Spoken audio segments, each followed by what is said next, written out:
Hello guys, good afternoon. Magluluto tayo ngayon ng stir-fried pork with mushroom. Slice natin yung bell pepper. Pagkatapos yung mushroom, slice ng pagganito. Tapos guys, yung meat, ganito. I-slice nyo yung pork ng ganito, kalalaki. Yung manipis lang siya. Itong pork na ito, lean pork ang ginamit ko para malambot. Tapos ilagay na natin ang mga pang sahog. Ilagay natin ang oyster sauce. Oyster sauce, ito yung dark soy sauce. 1 teaspoon dark soy sauce. Tapos pepper, black pepper. Tapos cornstarch. At saka yung ating ginger water. At ang ating spring onion. Then haluin. Ito guys, nahalo na natin.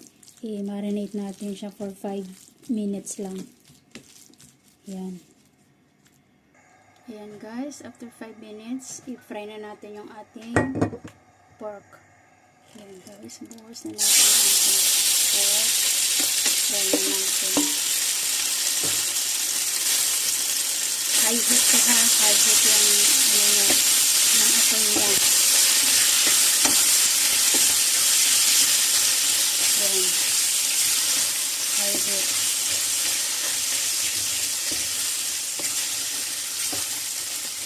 Haluin nyo lang ng haluin, mix nyo lang.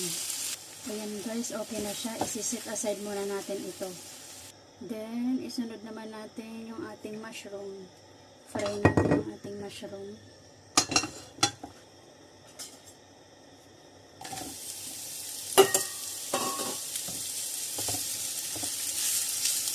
Fry lang natin ito hanggang maluto.